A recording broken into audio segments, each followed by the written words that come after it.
નમસ્કાર મિત્રો, આમ આદમી પાર્ટી ફરી એક વખત એક્શન મોડમાં આવી રહી છે। મિત્રો, ઈસુદાન ગઢવીએ જે કહ્યું છે તે ખરેખર સાંભળવા જેવું છે। આ વિડીયો છેલ્લે સુધી સાંભળવા નમ્ર વિનંતી।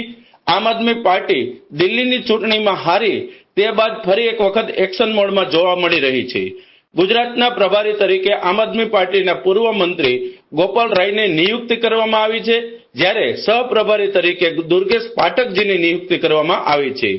આગામી સ્થાનિક સ્વરાજની ચૂંટણી અને 2027ની વિધાનસભાની ચૂંટણી માટે પાર્ટીએ તૈયારીઓ શરૂ કરી દીધી છે। ગોપાલ રાયજી અને દુર્ગેશ પાઠકજી તે દિલ્હીના એમએલએ હતા અને ત્યારબાદ હવે તેઓની પ્રભારી અને સહપ્રભારી તરીકે ગુજરાતમાં નિયુક્તિ કરી છે। તે માટે ઈસુદાન ગઢવી શું બોલ્યા છે, ચાલો સાંભળીએ આ વિડીયોમાં। જે રીતે ગુજરાતમાં પ્રભારી તરીકે ગોપાલ રાયજીને નિયુક્ત કરી છે અને સહપ્રભારી તરીકે દુર્ગેશ પાઠકજીને નિયુક્ત કર્યા છે, ગુજરાતના આમ આદમી પાર્ટીના કાર્યકર્તાઓમાં ખુશીની લહેર છે।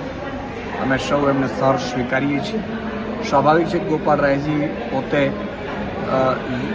વિદ્યાર્થી યુનિયનથી પોલિટિક્સમાં જોડાયેલા છે, સંગઠનમાં ખૂબ પકડ છે, વર્ષો સુધી દિલ્હીના વિવિધ પદો અને અધ્યક્ષ તરીકે પણ એમણે સેવાઓ આપી છે, સાથે સાથે મંત્રી પદે પણ રહ્યા છે દિલ્હીના। દુર્ગેશ પાઠકજી પણ સંગઠનમાં અને માઇક્રો લેવલ ઉપર ખૂબ એમણે કામગીરી કરી છે। દિલ્હીની પણ ચૂંટણીઓ છે, દુર્ગેશ પાઠકજીની અગુવાઈમાં લડાઈ છે, એટલે આ બંને પ્રભારી સહપ્રભારીને આમ આદમી પાર્ટીના પ્રદેશ અધ્યક્ષ તરીકે હું સહર્ષ આવકારું છું અને આમ આદમી પાર્ટીના એક એક કાર્યકર્તાઓમાં જોશો અને ઉર્જા આવી છે નવી, અને હવે આગામી સ્થાનિક સ્વરાજ્યની ચૂંટણીઓને 2027ની તૈયારીથી અત્યારથી આમ આદમી પાર્ટી લાગશે। મિત્રો, આ વિડીયો જો તમને પસંદ આવ્યો હોય તો આ વિડીયોના કોમેન્ટ બોક્સમાં કોમેન્ટ કરી દરેક વિડીયોને લાઈક, શેર અને સબસ્ક્રાઇબ કરવાનું ના ભૂલશો।